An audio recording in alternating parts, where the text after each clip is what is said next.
Hello, beautiful creatures. My name is Quay, and this is Self Healing Tarot, how we share messages with spirit that bring us all deeper within ourselves. So, the messages I've already received for today are about us thinking before we react. When certain situations come about and it stirs up our emotions, we need to sit with these emotions and then react, not allowing our emotions to control our reactions. And by doing this creates a solid foundation within ourselves. And this is where our inner strength lies. So, with that being said, we're going to go a little bit deeper within the messages. So, let's see what else comes up. Spirit, what else do we need to know about these energies, Spirit? What else do we need to know about these energies? Can I get one card, please, and thank you? No, let's see. Card that comes out is Legacy Unwritten. So it reads, you've spent a lifetime learning how to fit in, stay safe, and succeed. But have you taken the time to consider who upholding these values and ideas benefit? Before you accept anything as yours, ask, when did this begin? Who needed to who needed this to be true and why? Questioning isn't betrayal, it's liberation. Healing what blind loyalty cannot. Remember, there is no age limit on expansion. So, as I read this card, I feel as if us not allowing our emotions to control how we react to this particular card and its meaning behind it and the questions that it is being asked of us within this card. You know, our beliefs are changing and we're questioning, things that have been brought to us from our parents, basically from our elders, or just from the environments that we've grown up in. And at this point, we can unwrite the paths that we're on, but we have to sit with the energies that are coming about and not allowing our emotions that are being brought up and stirred upon to control how we respond and the actions that we make within this legacy unwritten energy. First question says,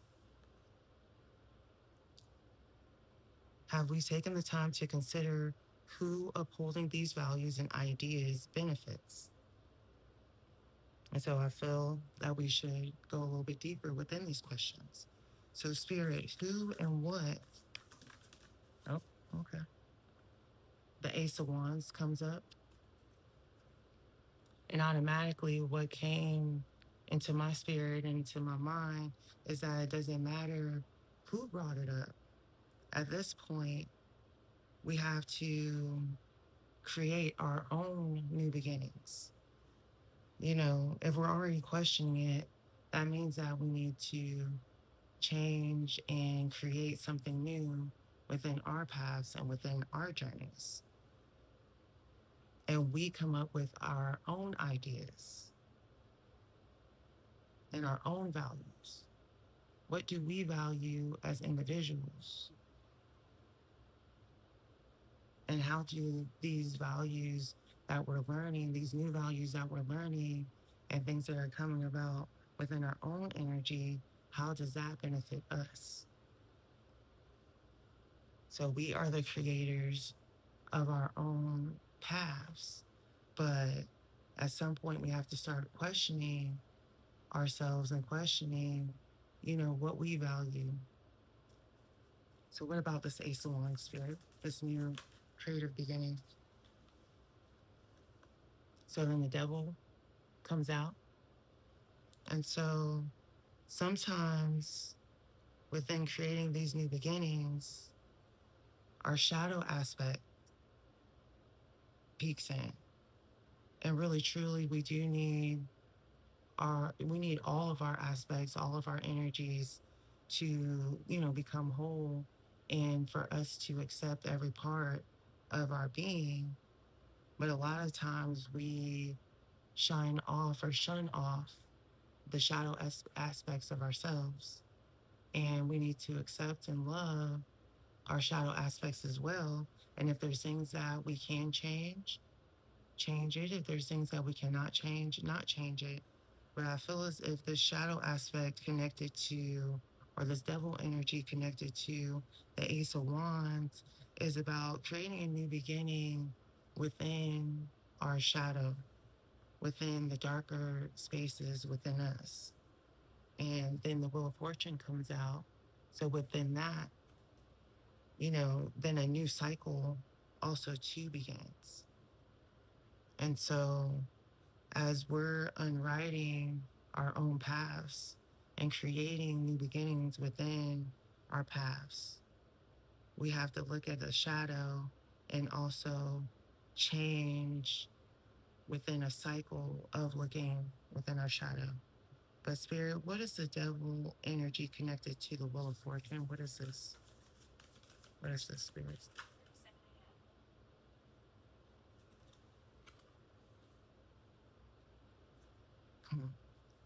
So then the lovers comes out. So with the lovers energy, and this can literally mean uh, um, a lover's relationship, or also too just the male and female, or the masculine and feminine energies connected within us. But there's also a choice that needs to be made within that. And then the Ace of Pentacles comes up with that. And so with this lover's energy, I feel as if the devil and the Wheel of Fortune combined together is that there's some type of shadow aspect within a cycle that's connected to this lover's energy. And so the only way that we can bring in this new abundant beginning is when we start to realize that we can create a beginning of shadow within a cycle within a lover's energy, but also too, from there, it's what we create. We have to release what we deem a lover situation to be, a loving relationship to be. It doesn't have to be just a spouse relationship. This can be a relationship within ourselves, a relationship with our kids, with our friends, whoever it may be. But we create these energies from our shadow. That's what it is. The Ace of Wands connected to the devil and the Wheel of Fortune is us creating these more darker cycles within our loving relationships.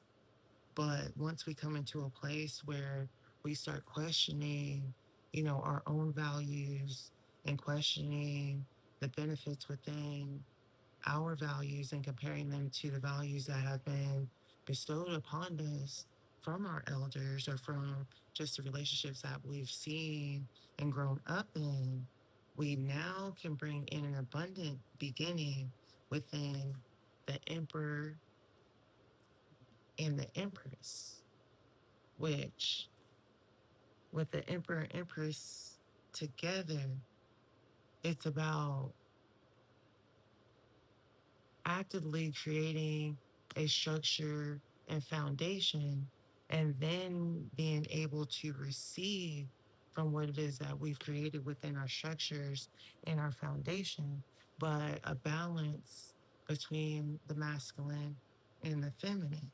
And we all carry masculine and feminine energies. And as we develop and grow, we will understand that, and we'll understand when we need to embody the masculine energy and when we need to embody the feminine energy. So basically, just from here, when we're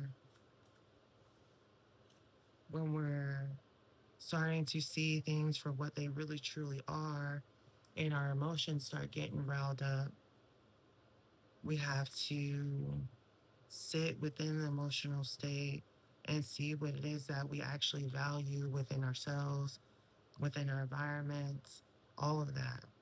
And then that comes into where we unknowingly start creating within our shadow aspects, within a cycle that's connected to our relationships.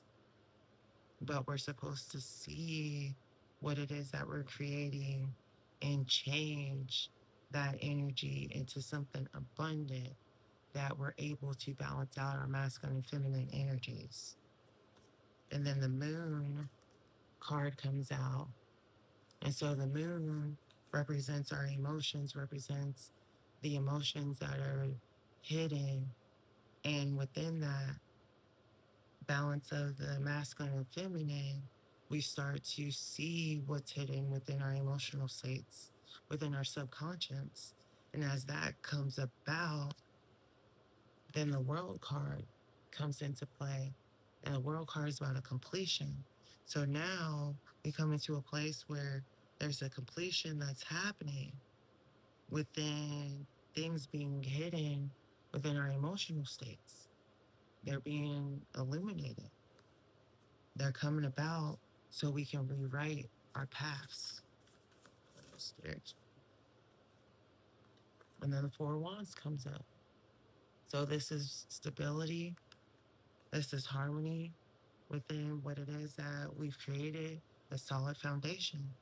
So we continue to create a solid foundation, and it just continues to be solidified within us wanting better things to come into our energies, within us wanting better for ourselves. But we have to feel what we need to feel and start creating from more of a balanced and solid place, and being able to sit within the things that we know that need to change. And the Ace of Swords comes out. And for me, the Ace of Swords is basically my confirmation card. That's the truth. The swords represent the truth. They represent our mental spaces. So, I mean, as we have a solid foundation with the Four of Wands and coming into another level of stability, then now we can have a new truthful beginning. Spirit, a new truthful beginning within what, Spirit? What's this truthful beginning? The Two of Cups within a connection, within what it is that we're connecting to. You know, what's the Two of Cups, Spirit? Five of Swords. So now we're having this new truthful beginning within a connection that may cause conflict and chaos. But as you can see in this picture, this soul is holding two swords. So he's blocking the other three. Being able to hold the truth within connections that bring about conflict and chaos, but being able to use the truth to block out the conflict, to block out the chaos.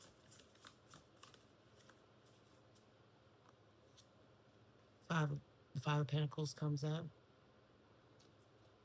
And within the Five of Pentacles, you know, being able to block this conflict and chaos, and not and being able to abandon and move away from this conflict and chaos. Because as I'm looking at the Five of Swords and the Five of Pentacles, the Five of Pentacles energy has their back towards this conflict and chaos with the Five of Swords. So, what else, Spirit? Rose muscle up. But we will take it. So, within having our back towards this conflict and chaos, the Knight of Swords comes up. And the Knight of Swords is about an energy of moving quickly through the mental with the truth in his hands, moving quickly with the truth in the hands, having our back towards this conflict and chaos, and using the truth to move quickly towards what, Spirit? Quickly towards our abundance, the Ten of Pentacles. And as we're moving quickly towards our abundance, sometimes we come across a little bit of heartache and pain, but we're able to move through that within this Five of Cups of energy where there's disappointment and sadness. We're able to still move quickly through it and being able to bring about abundant energy. And then also too, the Ten of Pentacles embodies the energy of our um, our generations, our legacies. And so connecting to the legacy unwritten, it's about us being able to move quickly through what's unwritten and being able to abundantly move through heartache and pain and disappointment and loss because now we've created a solid foundation, a harmony within our solid foundation to move with the truth.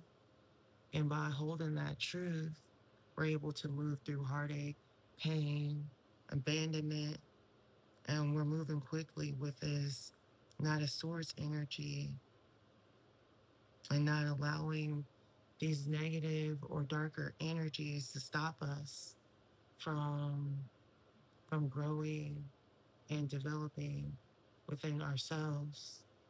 And then also to continuing to have this balance within the masculine and the feminine.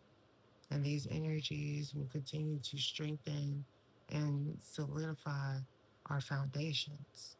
So going back to this legacy unwritten, we're learning from our ancestors, we're learning from our generations before us, and we're creating and upholding new values, and we're unwriting our past to bring in a better future for the future generations. Well, I thank you all for being here with me today. I love you all and thank you all for the love and support. And bye.